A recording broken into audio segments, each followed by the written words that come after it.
사도행전 28장 16절 31절입니다. 하나님의 계시의 말씀 교도하겠습니다. 16절 제가 먼저 읽겠습니다. 우리가 로마에 들어가니 바울에게는 자기를 지키는 한 군인과 함께 따로 있게 허락하더라. 자, 읽으세요. 이거 17절 같이 읽어요. 시작.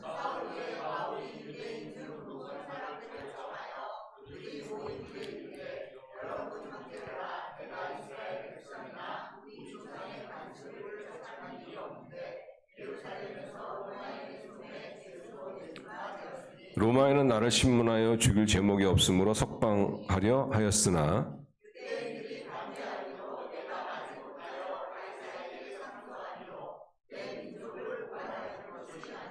이러므로 너희를 보고 함께 이야기하려고 청하였으니 이스라엘의 소망으로 말미암아 내가 이 쇠사슬에 매인 바 되었노라.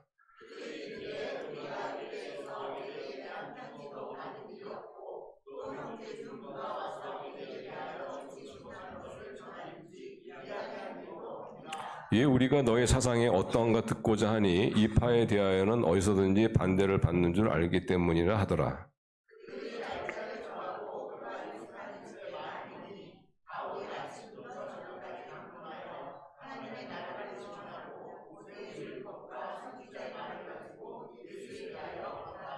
그 말을 믿는 사람도 있고 믿지 아니하는 사람도 있어.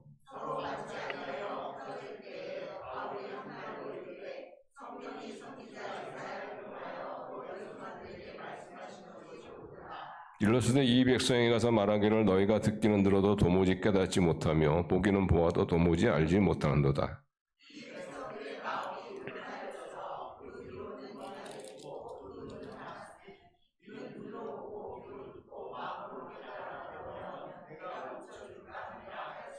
그런즉 하나님의 이 구원이 이방인에게로 보내어준 줄 알라. 그들은 그것을 들으리라 하더라.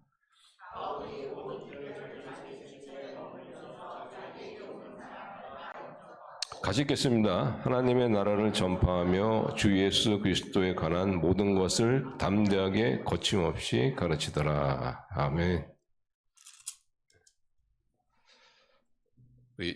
새해 첫 주에는 보통 이제 축복의 말씀 이렇게 많이 전하죠. 저도 오늘 마찬가지로 한 해를 축복하는 그런 말씀을 좀 전하고 싶습니다. 근데 여태까지 제가 축복의 말씀을 전했는데 저는 이 말씀이 가장 역대급의 최고의 축복의 말씀이 아닌가 이렇게 생각합니다. 그래서 한번 잘 기대하는 마음을 가지고 한번 하나님의 말씀을 한번 잘 들어보시기 바랍니다. 저는 무엇보다도 올해 여러분의 삶이 정말 전진하는 그런 삶이 되시기를 바랍니다. 여러분의 가정이 전진하는 가정, 여러분의 산업이 전진하는 그런 사업이 되고 그래서 전진하는 그런 한 해가 되기를 바랍니다. 근데 내가 속해 있는 그것이 가정이든 교회든 어떤 직장이든 간에 내가 속해 있는 그 공동체가 전진하는 그런 공동체인가는 사실 그 공동체의 다수를 이루고 있는 그런 사람들의 의식구조와 밀접한 관계가 관련이 있다고 합니다. 다수를 이루고 있는 그 사람들의 의식구조가 미래지향적인 그런 의식구조라면은 틀림없이 그 공동체는 전진하는 공동체다. 이렇게 말합니다. 미래에 대해서 이야기하고 미래를 바라보는 사람들이 다수라면 그 공동체는 미래로 전진하는 공동체다. 이렇게 말할 수 있다고 합니다. 반대로 후퇴하거나 또는 없어져 버리는 그런 어떤 가정 또는 사회, 그런 교회의 그 특징은 뭐냐면은 그 다수 그 공동체를 이루고 있는 다수의 사람들의 의식 구조가 과거 지향적이라는 그런 의식 구조라는 거예요. 과거에 머물고, 과거의 상처에 머물고, 과거의 아픔에 머물고, 과거에 대한 후회에 머무는, 그래서 앞으로 전진하지 못하는 그런 의식 구조에 달려 있다고 이야기합니다. 그래서 우리가 2024년도 이 한 해를 가기 전에 지금 아직도 내가 과거에 지금 매여 있는 것이 아닌가, 과거에 지금 머물러 있는 것이 아닌가, 과거에 대한 어떤 일에 대한 후회에 내가 지금 매여 있는 것이 아닌가, 이런 것들을 한번 살펴보시고 그런 것이 있으면 다 버려야 돼요. 다 버려야 됩니다. 다 버리고 이제 미래를 바라봐야 돼. 미래지향적인 미래를 생각하고 미래를 이야기하고 미래를 바라보는. 어떤 기억상실증의 어떤 환자가 의사를 찾아왔어요. 그 의사가 진단을 쭉 하고 나서 이런 이야기를 합니다. 수술하면은 당신의 기억을 찾을 수가 있습니다. 그런데 실명할 가능성도 있습니다. 시력을 잃을 가능성도 있습니다. 어떻게 하시겠습니까? 수술해서 기억을 찾고 시력을 잃는 그런 위험을 감수하시겠습니까? 이 환자가 한참을 생각하더니 그럼 좀 수술하지 않겠습니다. 이렇게 결론을 내렸어요. 왜냐하면 기억은 입이 지나간 건데 그게 나한테 무슨 의미가 있겠습니까? 나는 미래를 내다보고 살겠습니다. 난 시력을 원합니다. 이런 얘기를 했다고 합니다. 마찬가지예요. 우리가 기억은 지나간 거예요. 지나간 거. 뭐 좋은 기억이라면 뭐 간직하기 좋지만은 그러나 좋지 않은 것, 자꾸 미래로 나가는 우리의 발목을 잡는 그런 것들이라면은 저는 정리를 해야죠. 깨끗이 정리하고 그러니 미래를 바라봐요. 그 미래지향적인 삶은 어떤 삶이냐? 우리가 미래에서 바라봐야 될 것이 뭐냐? 이것이 이제 오늘 본문 말씀을 가지고 우리가 나누고자 합니다.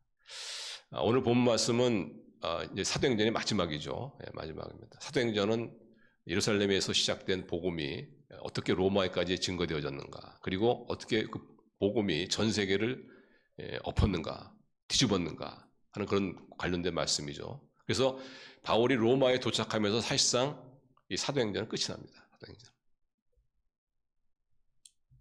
그래서 우리가 지난주에도 말씀 나왔지만은 그 로마로 가던 배가 그 말타죠. 말타 섬 근처에서 파손되죠. 가라앉아가지고 이제 헤엄쳐가지고 간신히 그 말타 섬에 가서 거기서 이제 3개월 겨울을 납니다. 3개월 겨울을 나고 이제 봄에 또 바람이 불기 시작할 때 그때 이제 새로운 배를 구입해서 로마로 이제 항해를 시작하죠. 그래서 11절 보시면 이렇게 말합니다. 11절 보시면 석 달 후에 우리가 그 배에서 겨울을 난 알렉산드리아 배를 타고 떠나니 그 배의 머리 장식은 디오스구로라. 그러니까 이 말타라는 이 조그만 섬에서 3개월 동안을 겨울을 난 거죠. 그리고 여러분 기억하시죠? 그 바울을 그 로마로까지 호송한 책임을 맡은 백부장 율리오라는 백부장이 와서 배를 구했어요. 배를 구해가지고 이제 그 배를 타고 다시 이제 로마로 항해하는.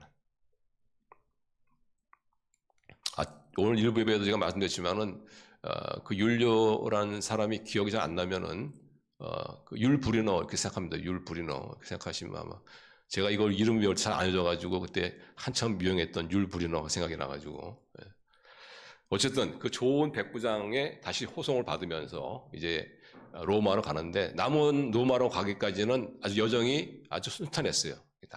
그래서 바울이 가는 곳마다 크리스찬의 모임에 가서 아주 환대를 받고 환영을 받고 그리고 이제 로마에 도착해서 이제 재판을 기다리면서 이제 소위 말하면 이제 자택 감금이 된 거죠. 자택 감금 그런 상태였습니다. 그 상태에 있을 때 바울이 가장 먼저 그 로마에 살고 있는 유대 지도자들을 초청합니다. 집에 초청해요. 초청한 이유는 로마가 자신을 변명하기 위한 거예요. 사실 나는 로마 유대인의 풍습을 해치는 그런 이야기를 전혀 한 적이 없다. 근데 그렇게 내가 오해를 받아서 유대인들이 나를 재판을 걸었는데 재판하는 당사자인 로마 군인도 내가 죄 없다라고 했지만은 계속해서 유대인들이 재판에 걸어서 마지못해 어쩔 수 없이 로마의 황제에게 나가 상소할 수밖에 없었다. 이제 이런 이야기를 쭉 합니다. 그래서 나는 절대로 유대인의 풍습을 해칠 의도가 전혀 없다. 이런 이야기를 하죠. 그게 16절부터예요. 16절 보세요. 16절 보시면. 자, 16절 보세요. 우리가 로마에 들어가니 바울에게는 자기를 지킨 한 군인과 함께 따로 이렇게 허락하더라. 바울이 유대인 중 높은 사람을 청하여 그들이 모인 후에 이르되 여러분 형제들아 내가 이스라엘 백성이나 우리 조상의 관습을 배척한 일이 없는데 예루살렘에서 로마인의 손에 죄수로 내준 바 되었으니 18절 로마인은 나를 신문하여 죽일 죄가 없으므로 석방하라 하였으나 19절 유대인들이 반대하기로 내가 마지못하여 가이사에게 상소하며 내 민족을 고발하는 것이 아니라. 근데 그때만 해도 그 바울을 고소했던 사람들이 로마에 도착하지 않았던 것 같아요. 그리고 그 바울을 고소했던 사람들의 편지 같은 경우도 로마에 살고 있는 유대인들에게 전달되지 않았던 것 같아요. 그래서 이제 유대인들이 그러냐 난 잘 모르겠다. 그러나 한 가지 분명한 거는 이 기독교가 있는 곳에는 뭔가 자꾸 잡음이 생기니까 좀 그 문제에 대해서 내가 너한테 좀 이야기를 더 듣고 싶다. 그래서 이제 그 바울이 머무는 숙소에 그 유대인 지도자들이 옵니다.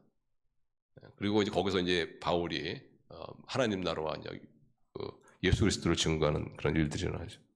그 23절입니다. 23절 보시면, 자, 23절 가실까요? 시작. 그들이 날짜를 정하고 그가 유숙하는 집에 많이 오니 바울이 아침부터 저녁까지 강론하여 하나님의 나라를 증언하고 모세의 율법과 선지자의 말을 가지고 예수에 대하여 권하더라. 그 당시 로마에 살고 있는 유대인들이 한 3만 명, 한 2만 명, 3만 명 됩니다. 그리고 회당만 해도 한 11개가 넘으니까 상당히 많은 유대인들이 살고 있죠. 거기에 그 지도자들도 얼마나 많겠습니까? 그러니까 상당히 많은 지도자들이 바울이 머무는 숙소로 온 거예요.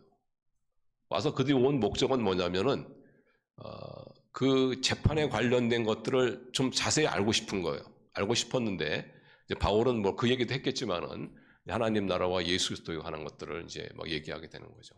바울에게는 뭐 절호의 찬스죠. 아주 복음을 증거하시는 최고의 그런 기회. 그래서 열심히 바울이 최선을 다해서 하나님 나라에 대해서 예수님에 대해서 막 이야기하고 강론하고. 근데 이런 시기 바울은 이야기하고 유대 지도자는 듣고 이런 시기 아니었던 것 같아요. 막 서로 막 격렬한 토론을 막 보냈던 것 같아요. 막 그게 맞느냐 진짜냐, 그러면 그게 메시아, 그게 정말 메시아냐, 막 이런 막 아주 그냥 격렬 토론을 보냈던 것 같아요. 설전을 막 벌였던 것 같아요. 그래서 그 결과가 어떻게 되냐면은 바울이 보통 웬만한 도시에 가서 복음을 전하면 나타나는 결과입니다. 바울이 새로운 도시에 가서 복음을 전하잖아요. 그러면 믿는 사람은 얼마 안 돼. 대부분 다 안 믿는 사람. 똑같은 결과가 여기서도 나타나는 걸 봤어요. 그러니까 바울은 너무 안타까운 거죠. 너무 안타까운 거예요. 그래서 바울이 이사의 말을 인용해가지고 이런 안타까움을 이야기합니다. 25절 보세요. 25절. 자, 25절 보시면, 자, 25절. 자, 25절에서 27절 한번 교독합시다. 25절 제가 먼저 읽게요. 서로 맞지 아니하여 흩어질 때 바울이 한 말로 이르되 성령이 선지자 이사야를 통하여 너희 조상들에게 말씀하신 것이 옳도다.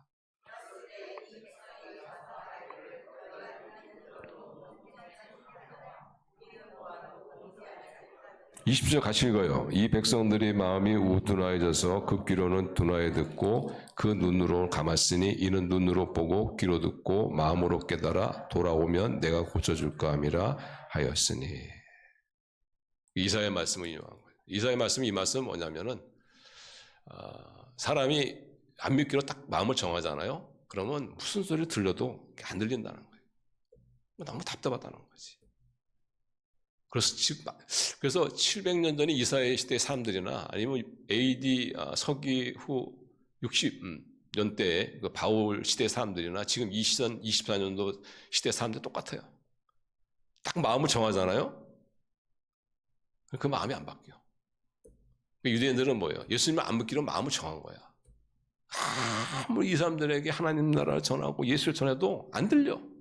안 들리는 게 아니라 아주 귀를 막은 거예요. 귀를 막은 거예요. 너무 답답한 거야. 바울이.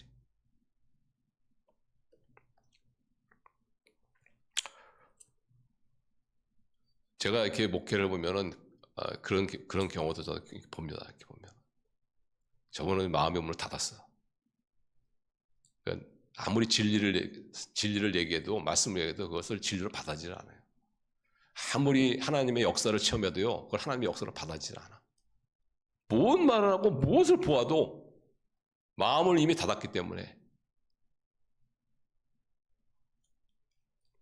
그래서 성경에서도 이게 자꾸 이렇게 경고하는 게 뭐냐면 너희들이 마음의 강팍함을 면하라 이거죠. 마음이 강팍해지잖아요. 그러면은 사실 끝이에요. 끝이. 그래서 우리가 자꾸 세상을 살다 보면은 마음이 강팍해질 수가 있어요. 그러면은 진리에 대해서 그 마음의 문을 닫아버려요. 그래서 이 유대인들은 이미 마음을 정했기 때문에 바울이 아무리 복음을 전해도 저들은 듣지 않을 것이고, 그래서 바울이 어떻게 해요? 내가 시간 낭비할 필요 없다. 이미 마음의 문을 닫은 저들에게 내가 무슨 시간을 낭비할 필요가 있느냐. 그래서 이제 유대인들에게서 이방인들에게 이제 복음을 전합니다. 그래서 30절, 31절 이제 사도행전의 마지막 구절이죠. 보시면은 바울이 온 이태를 자기 셋집에 머물면서 자기 오는 사람을 다 영접하고 하나님 나라를 전파하며 주 예수 그리스도에 관한 모든 것을 담대하게 거침없이 가르치더라. 이렇게 해서 바울이 이제 이방인들에게 이제 본격적으로 거침없이, 왜냐? 이방인들은 복음을 받으니까, 마음을 열고 받으니까.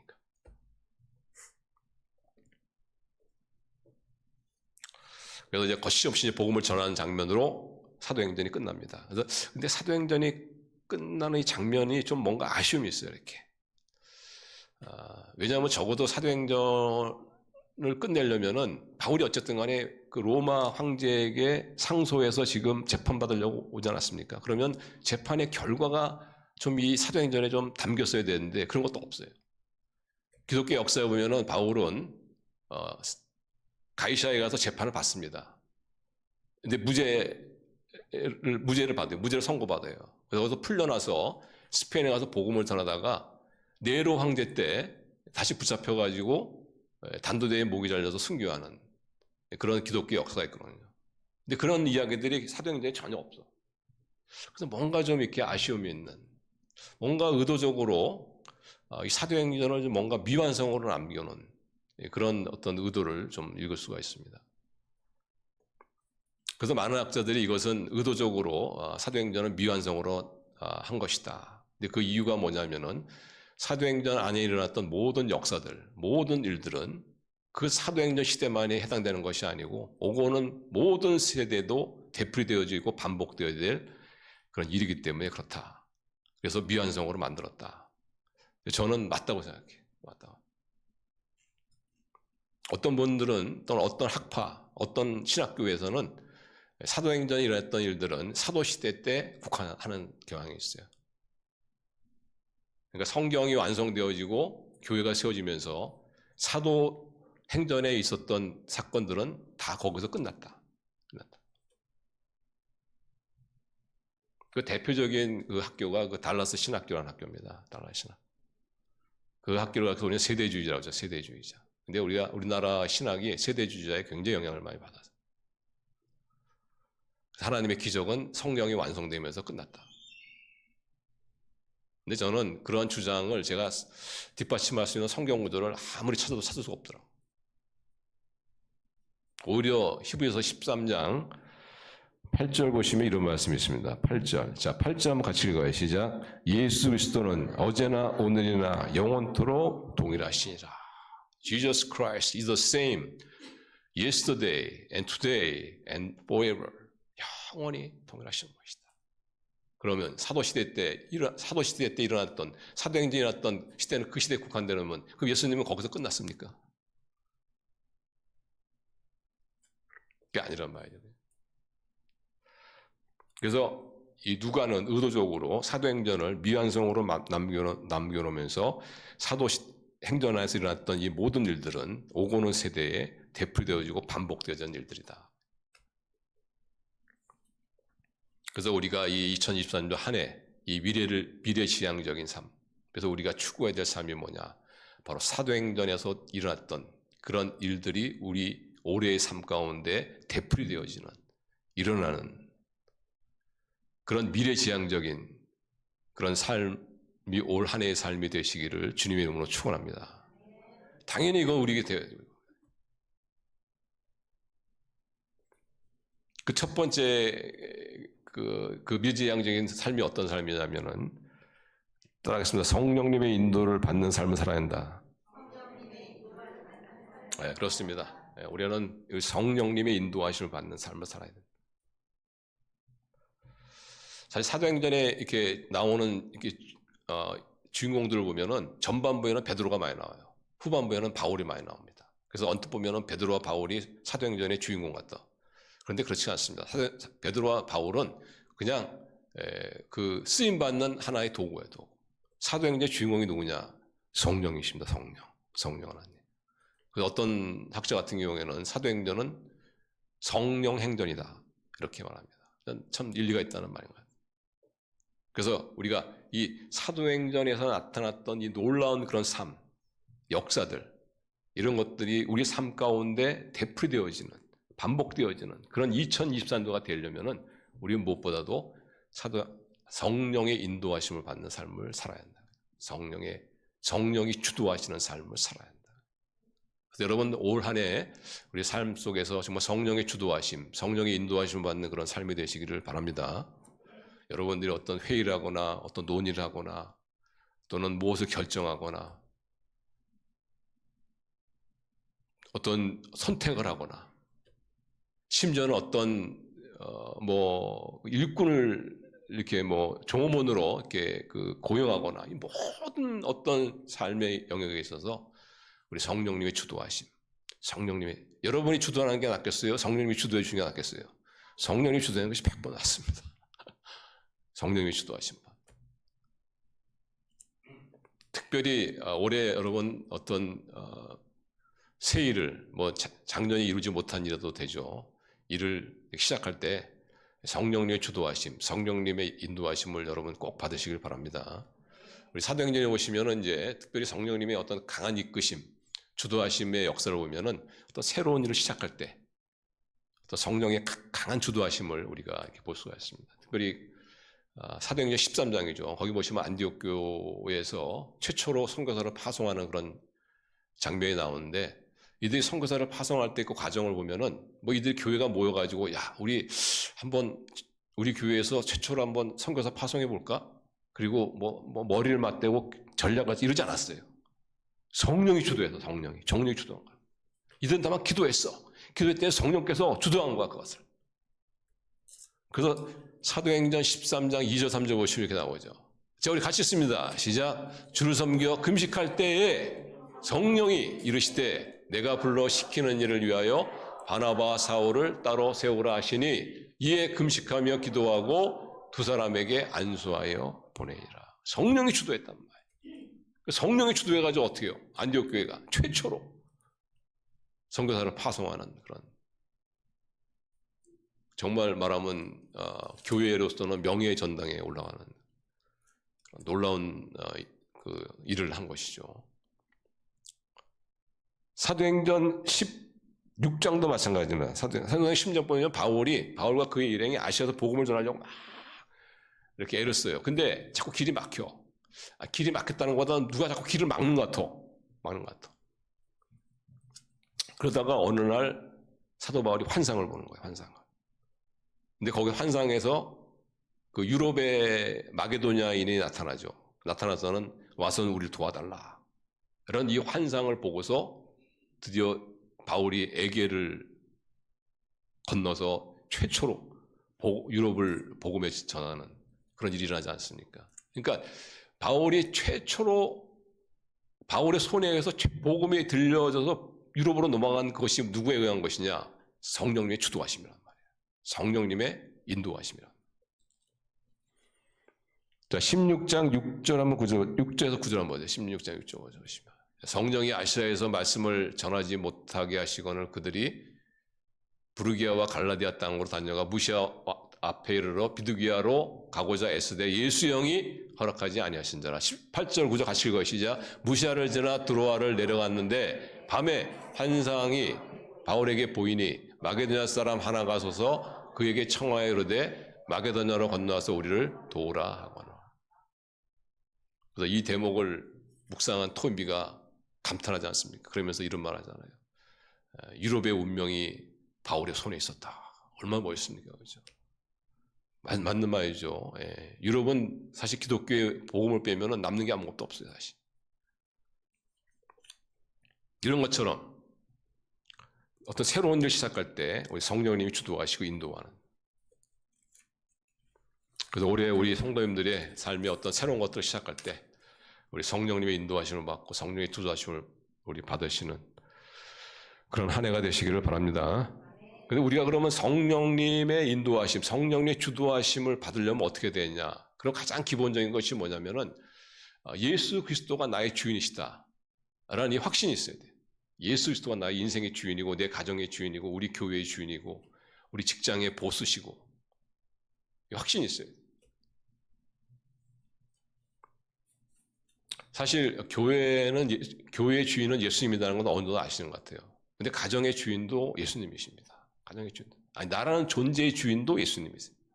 그래서 우리는 그분을 주님이라고 불러요. 주님. 주님이 뭐예요? 주인님, Lord, 주님이라고 부른다. 그래서 그래서 교회의 주인은 예수님이기 때문에 교회는 누구를 위해 존재하느냐? 오직 한 분, 예수님을 위해 존재하는 겁니다. 교회는 나를 위해 존재하는 것도 아니고, 교회는 우리의 가정을 위해 존재하는 것도 아니고, 교회는 우리의 자녀를 위해 존재하는 것도 아니에요. 교회는 예수님을 위해 존재하는 거예요.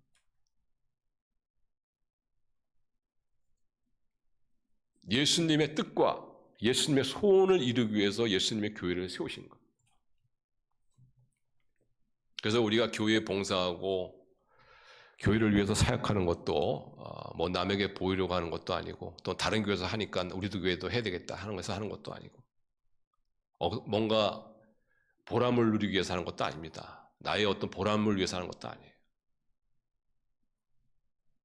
오직 예수님을 위해서 교회 대신 예수님의 어떤 필요를 따라하는 거예요. 어느 날 제가 이제 예수님이 불렀어요. 기선아, 너 좀 이것 좀 해라. 네, 이제 하겠습니다. 그래서 그것을 하는 과정에서 어떤 기쁨, 어떤 보람, 어떤 하나님의 축복 이런 것들은 그냥 이렇게 그 결과 그냥 열매 주어지는 거예요. 열매 주어지는 거예요. 내가 주님의 일을 하다 보니까 거기에 부산물로 지어지는 거예요. 부산물. 그러니까 기쁨이라든가 어떤 축복의 목적이 아니라는 거죠. 예수님이 목적이에요. 예수님 위해서.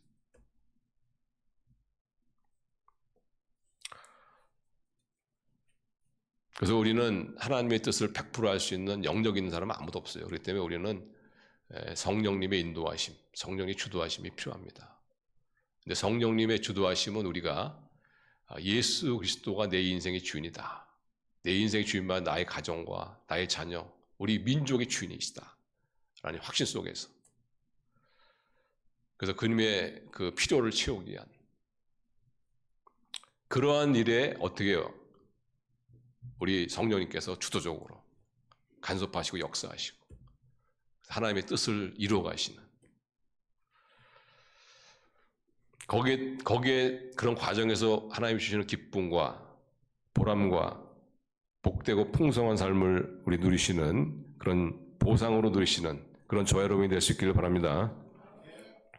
자, 그다음에 사도행전에서 나타난 그런 그 성도의 삶, 오늘날 2024년도 오늘 우리에게도 나타나야 될 그런 미래지향적인 삶은 또한 어떤 모습이냐? 두 번째로 따라서 하나님의 기적을 체험하는 삶을 살아야 한다. 우리가 이미 사도행전을 상고해 왔지만 사실상 사도행전은 기적의 연속이라고 말할 수가 있죠. 사도행전 3장에 보시면 날 때부터 안진병이 된 사람이 일어나는 그런 기적이 일어나고 사도행전 9장에 보시면 다비아라는 그런 다비아입니까? 일어난 여성이 죽었던 여성이 살아나는 그런 장면이 나오고 심지어는 바울이 자기 앞치마에 손을 대기만 해도 막 질병이 막 떠나고 귀신이 막 쫓겨나가는 막 그런 역사가 일어나고 이미 알겠지만은 사도 바울이 28장에 보시면은 독사한테 물렸지만은 전혀 뭐 해롭겠지 않는 그런 어떤 막 그냥 기적으로 막 점철되어 있는 것을 볼 수가 있어요. 그래서 우리도 올해 정말 하나님의 기적을 체험하는 그런 사도행전에 나타난 그런 삶의 연속적인 삶, 하나님의 기적을 체험하는. 물론 우리가 작년에도 뭐 크고 작은 그런 기적들도 있었죠. 그런데 올해는 더 강도가 높고 더 횟수도 빈번한 그런 하나님의 기적을 체험하는 그런 올해가 될 수 있기를 바랍니다. 근데 기적을 체험하려면 무엇보다도 어떻게 되느냐? 기대가 있어야 돼. 기대. 이게 제일 중요합니다. 하나님의 역사를 체험하려면 반드시 기대가 있어요. 그 기대가 우리를 뭐라고 말하느냐? 믿음이다. 믿음이 있습니다. 어떤 분은 그냥 저희 교회는 그런 분이 안 계시라고 믿지만은 어떤 분은 뭐 기도하면은 뭐가 낫는다. 뭐 전혀 안 믿는 분이 있어요. 아주 그거는 이제 어떤 믿음이냐 나쁜 믿음이야 나쁜 믿음. 아주 그냥 그건 정말 버려야 되는 믿음이에요. 물론 우리가 기도한다고 해서 다 낫는 건 아니지만은 부분적으로 날 수도 있는 것이고 또 부분적이 아닐 수도 있지만은 마음의 평화를 얻을 수도 있는 것이고 저는 어떤 분이 정말 이제 다시 회복되기 어려운 그런 병에서 제가 이제 복음을 전하러 이렇게 갔습니다. 물론 이제 복음을 전하면서 제가 치유를 위해서 기도도 했죠. 이제 기도 열심히 했는데 그분이 그냥 돌아가셨어요. 뭐 조금 뭐 좋아지는 그런 것도 없었어요. 그냥 바로 돌아가셨어요. 그런데 말이죠. 그분이 예수님을 믿었어. 구원을 받았어. 천국 갔어요. 천국 갔어요.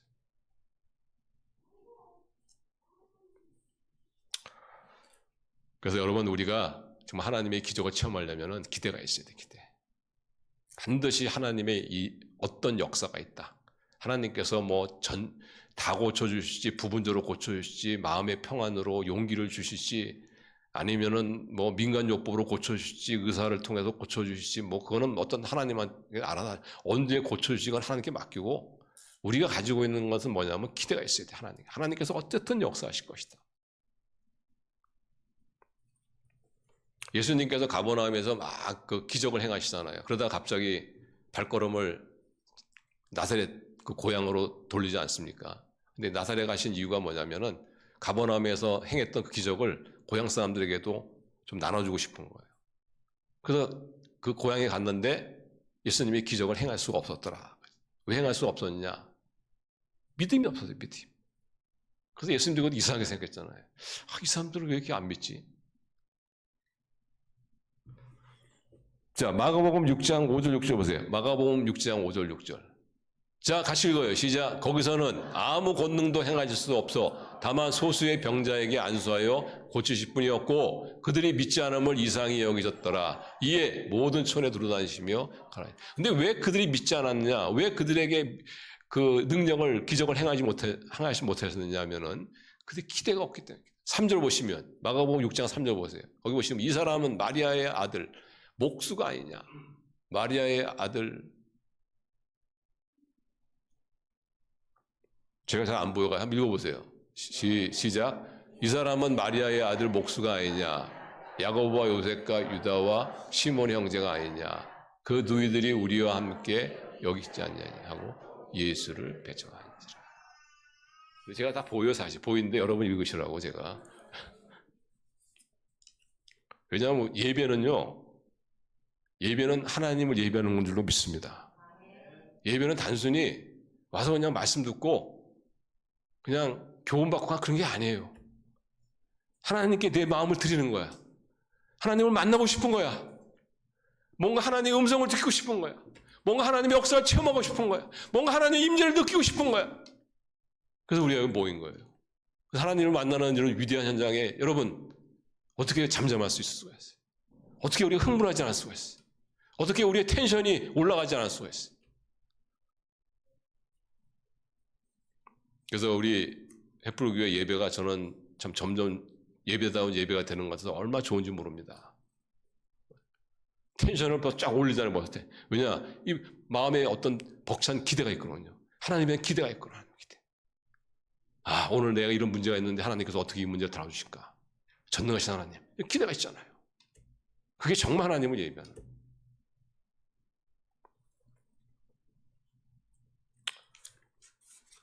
2000년 일어났던 모든 역사들은 지금도 일어나는 것을 믿으시길 바랍니다. 왜냐하면 우리 스스로는 오늘이나 어제나 영원히 동일하신 분이기 때문에. 그래서 그런 기대.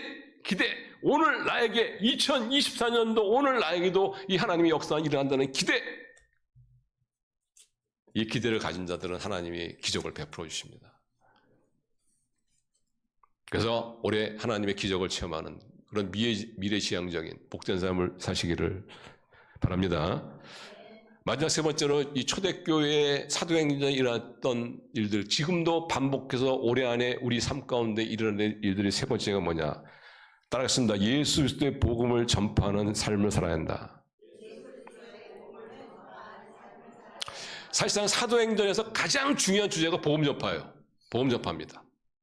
그래서 사도행전의 핵심 구조를 뽑으라면 많은 주석가들이 어떤 구조를 뽑냐면 사도행전 1장 8절을 뽑아요. 사도행전 1장 8절을 가지고 사도행전 전체를 분해합니다.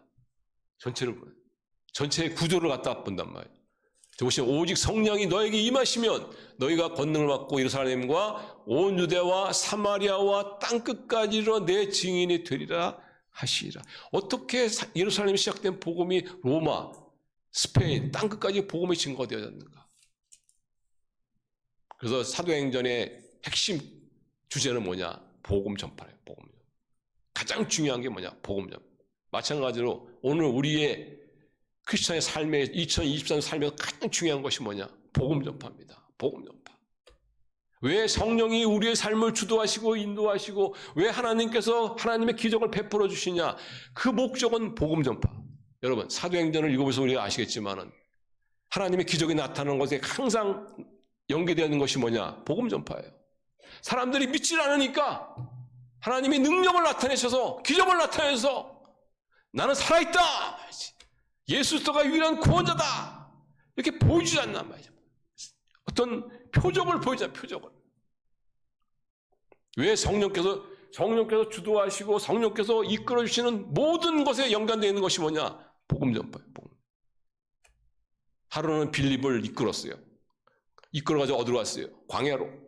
왜? 이디오피아 그 재무부 장관을 만나서 복음을 증거하라고.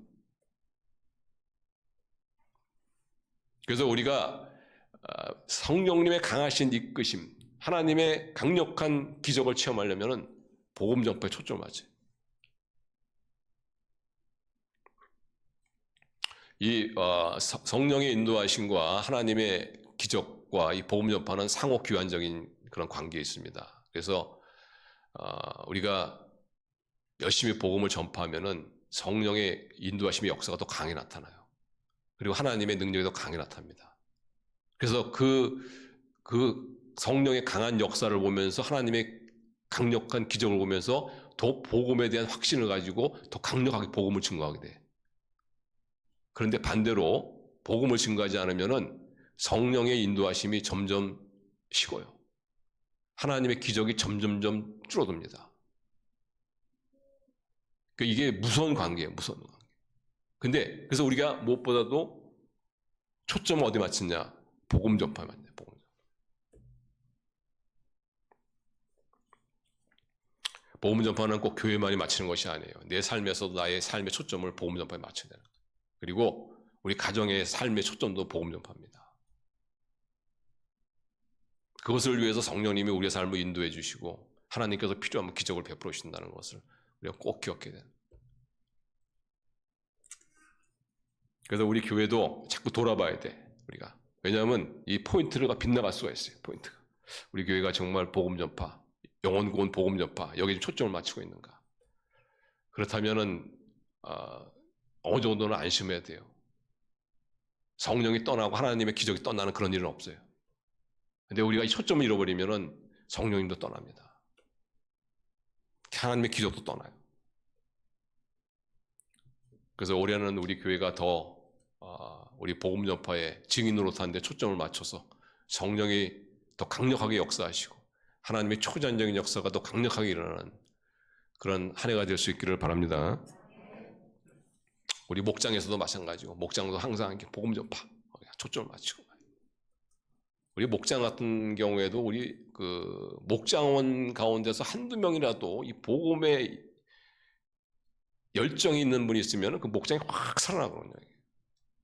우리 목장원 분들도 너무 목장만 바라보지 마시고 우리 목장원 내 스스로가 내가 한번 이 목장이 뭐 부흥이 한번 불씨가 되어보자. 살아나게 돼 있어요. 왜냐? 성령의 더 강력한 역사와 하나님의 기적이 나타나거든요.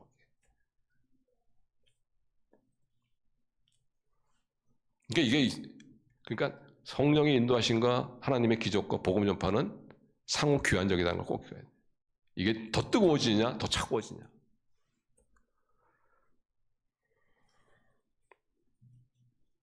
사실 교회에서 가장 중요한 것이 복음 전파입니다. 교회는 훌륭한 믿음의 부모님들을 가르치는 것도 아니고 성공하는 것도 가장 중요한 게 아니에요. 가장 중요한 건 복음 전파. 그것을 위해서 성경 공부가 필요한 것이고 그것을 위해서 우리 믿음의 부모님들을 세우는 것이고.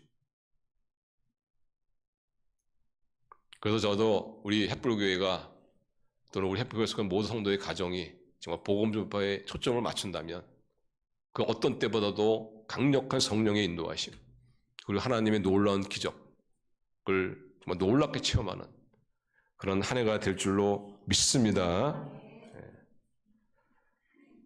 복음 접하면은 이제 영혼 구원 그런 거죠. 근데 이것을 우리가 좀 쉽게 이것을 좀 귀하게 생각하지 못하는 그런 수가 있는데 세상 우리가 살고 나중에 죽을 때 우리가 가져갈 수 있는 게 아무것도 없어요, 진짜. 진짜 아무것도 없습니다. 어쩌면은 마음에 많은 상처만 가지고 갈 수도 있겠죠.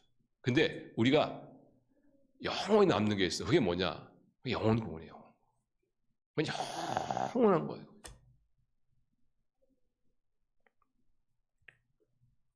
여러분의 남편이 재벌이야. 돈도 많아. 능력도 좋아. 근데 예수님을 안 믿었어. 어디 갔어요? 지옥 갔지. 어디 갔습니까?